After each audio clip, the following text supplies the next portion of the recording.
مختلف سیاسی پارٹیز کی ایکٹیویٹیز بڑھ گئی اور مختلف علاقوں میں سیاسی ایکٹیویٹیز جاری ہیں. جو یو ٹی میں جتنی بھی پارٹیز ہیں تمام ایکٹیو ہو گئی ہیں. جہاں اس کا ہم خیر مقدم کرتے ہیں پولیٹیکل ایکٹیویٹیز کا، لیکن وہاں کچھ باتوں کی وضاحت کرنا بہت ضروری ہے. آپ نے دیکھا ہوگا کہ نیشنل کانفرنس کا کل جو بیان آیا جس میں یہ کہا گیا ہے کہ اگر ہم 2014 میں حکومت میں برسر اقتدار ہوتے تو شاید یہ حال ریاست جموں کشمیر میں نہیں ہوتا ہے، جس کی وجہ سے 35A اور 370 یہاں سے ہٹایا گیا اور بہت سے ایسے واقعات تھے.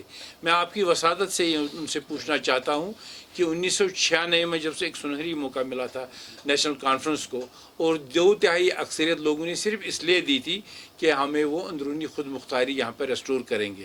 اس کے بعد ریاستی اسمبلی کا ریزولوشن پاس ہوا. ریزولوشن پاس ہونے کے بعد اس وقت بی جے پی کی سرکار وہاں پہ تھی، اڈوانی صاحب ہوم منسٹر تھے. انہوں نے وہ ریزولوشن نکارا اور صرف یہ رہا کہ عمر عبداللہ صاحب کو حکومت ملی اور وہ وہاں پہ اس وقت ایم اوز بن گئے گورنمنٹ آف انڈیا میں. اس لیے یہ بات آج کہنا ہے کہ ہم پروٹیکٹ کرتے، یہ اس کی نفی کرتا ہے. اور اس سے پہلے بھی جتنے بھی قوانین یہاں پہ آئے حکومت ہند کی طرف سے وقتاً فوقتاً گورنرس رول میں، کانگریس رول میں، اس کے لیے بھی نیشنل کانفرنس نے یہ کہا تھا کہ ہم ان قوانین کو لے کر کمیٹی بنائیں گے. بیگ صاحب کی صدارت میں ایک کمیٹی بنی، ٹھاکر دیوداس صاحب کی صدارت میں ایک کمیٹی بنی، لیکن کوئی قانون واپس نہیں ہوا. تو وقتاً فوقتاً جتنے بھی قوانین آئے اس کے بدلے 1984 میں جب ان ڈیموکریٹکلی فاروق اللہ صاحب کو گرایا گیا، نتیجہ یہ ہوا کہ 1986 میں انہوں نے پھر ہاتھ ملایا کانگریس کے ساتھ اور یہاں پہ حکومت بنائی، جس کے نتیجے میں یہاں پہ مف کریٹ ہوا اور حالات خراب ہو گئے. اور اب اسی پی ایچ ڈی کا ایک حصہ جہاں وہ یہ آج کہتے ہیں، ان کے جو نمائندے ہیں وہ کہتے ہیں کہ ہم نے کبھی نہیں کہا تھا کہ ہم 370 اور 35A کو واپس لائیں گے. کیا یہ پھر خالی بی ڈی سی اور ڈی ڈی سی الیکشنز جیتنے کے لوگوں کے ساتھ یہ بات رکھی گئی تھی؟ کیا یہ پھر ایک بار دھوکہ دی نہیں ہے؟ تو اس لیے ہم آپ کی وساطت سے لوگوں تک یہ بات پہنچانا چاہتے ہیں کہ وقت آ گیا ہے کہ ان کو سمجھنا چاہیے کہ غلط کیا ہے، صحیح کیا ہے، اور ایک بار پھر ہمیں لوگوں کو اور ہم کو بیوقوف نہیں بننا چاہیے. اور جہاں تک پی ڈی پی کا تعلق ہے، جن کے بارے میں یہ بات کہی گئی، ہم مفتی محمد سعید صاحب کے ساتھ رہے ہیں.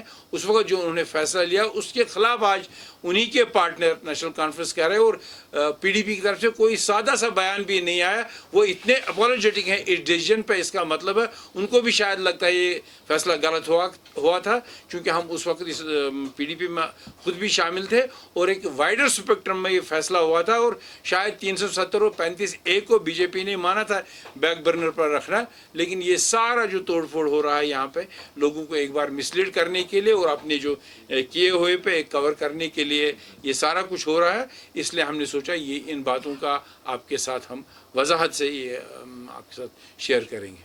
پتہ ہے کہ آپ نے ان کے تمام بیانات دیکھے، ایکٹیویٹیز دیکھے، وہ آج کہیں پہ ڈیمانڈ کر رہے ہیں اور نہ وہ 370 کی واپسی کا کوئی روٹ دے رہے ہیں. جہاں پہ ان کو لگتا ہے کہ ووٹ کی ضرورت ہے وہاں پہ یہ بات وہ کرتے ہیں.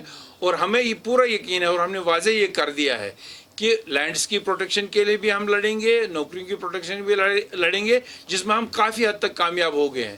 اس کو ہم ایک قانونی شیپ دینا چاہتے ہیں، ایک لیگل شیپ دینا چاہتے ہیں. اسی لیے ہم کہتے ہیں پہلے اسٹیٹ آ جائے، پھر الیکشنز آ جائے، ایک طاقتور اسمبلی ہوگی اور جو ہمارے لوگوں کے حق میں جتنے بھی قوانین ہونے چاہیے وہ ہم لانے کے لیے تیار ہیں. کل صوفی یوسف کا بھی ایک بیان آیا کہ انہوں نے بولا کہ اپنی پارٹی اور بی جے پی. دیکھیے، 1 سال سے بہت سے لوگ کہہ رہے ہیں کہ ہم بی جے پی کا بی ٹیم ہے.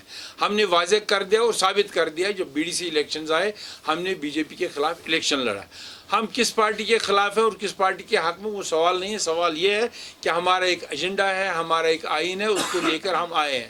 اور مجھے امید ہے آپ لوگوں یہاں کے رہنے والے لوگ خود یہ سمجھیں گے ہم کہاں پہ کھڑے ہیں. ان کے کہنے سے ہمیں کوئی فرق نہیں پڑتا. اور مجھے امید ہے ہماری زبان سے سننے کے بجائے آپ لوگوں سے سنیں گے کہ ان کی کیا وقت ہے اور ہماری کیا وقت ہے.